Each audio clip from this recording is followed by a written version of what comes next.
What was your name again? What did I say? You're asking us what your name is? Fletch is back. Yeah, I'm aware most people under 40 don't know who Fletch is.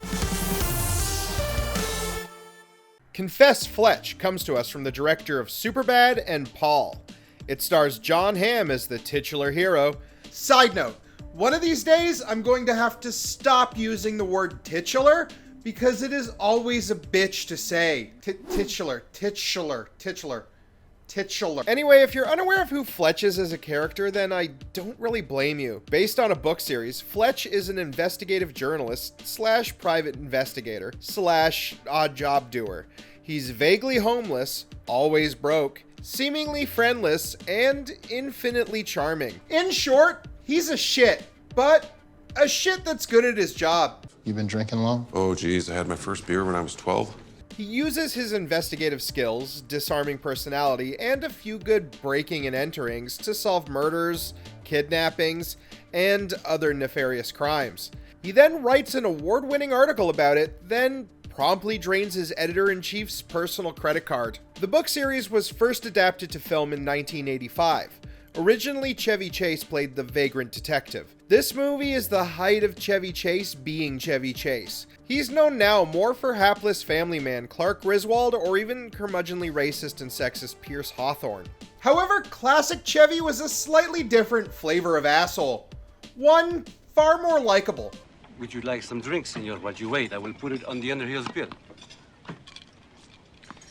Yes, very good. I'll have a Bloody Mary and a steak sandwich and a steak sandwich, please. Very good, senor. Chase brought a lot to the role, and the first film was a financial success. The follow-up, Fletch Lives, however, was a vastly different story. Balancing smugness and likability is a hard act. With the first film, there is a certain lightning in a bottle aspect. Even though Chase could be annoying or the writing could be hacky, everything seemed to come together in a funny and well-paced film. Fletch Lives lost a lot of what made the first work, and what we are left with is a very subpar comedy with a lot of clunkier jokes.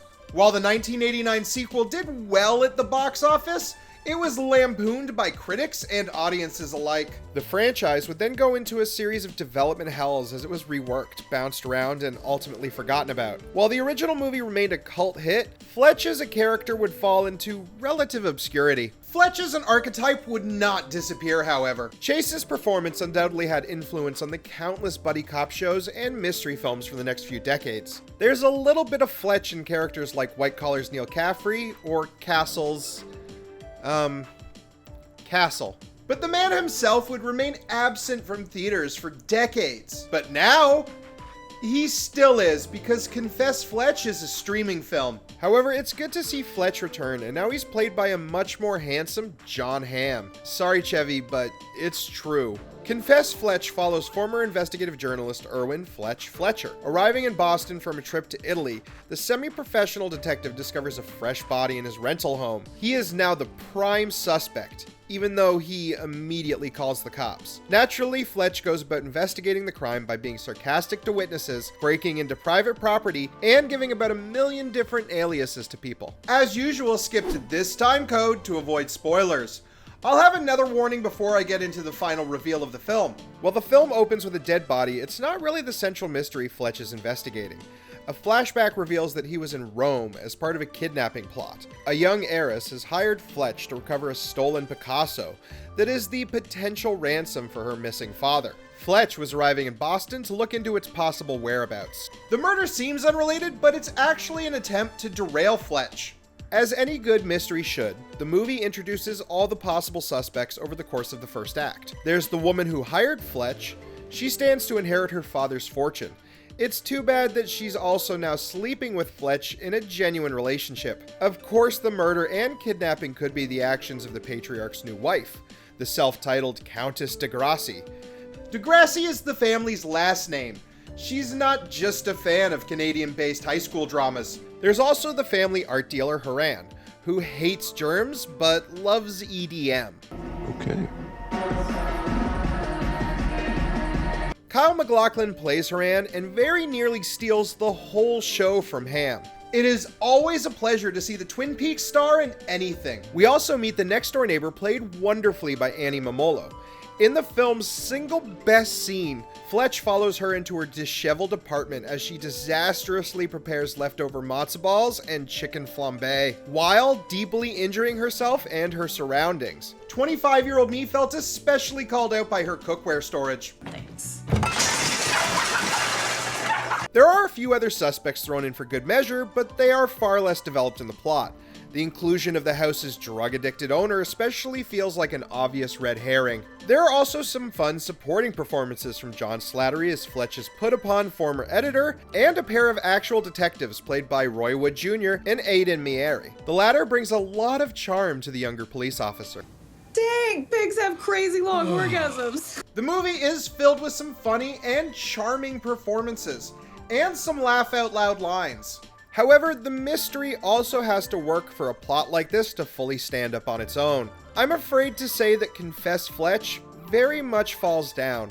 The overall mystery of the murder, the kidnapping, and the art theft ends up feeling rather inconsequential. While the pieces are scattered effectively throughout the film, it all comes together in a pretty predictable way. While the mystery in Knives Out crescendos into a climactic confrontation, Confess Fletch very much fizzles out. Okay, big spoiler warning time. I'm going to discuss the end and the final reveal. Skip to this time code to avoid it. Kyle MacLachlan was a pretty obvious suspect from his introduction. His germophobia creates an air of menace when Fletch starts manhandling his tiny boat. We also find out pretty early on that he's in possession of the stolen paintings, having been given them by the real thief, Angela. They try to throw suspicion off him at the last moment, but it's the lightest attempt before he pulls a gun on our heroes. I do enjoy that ultimately it was the police that solved the case, but it does detract from Fletch as an investigator. And the final reveal also creates problems with the narrative stakes. It turns out that Fletch himself kidnapped the Degrassi patriarch.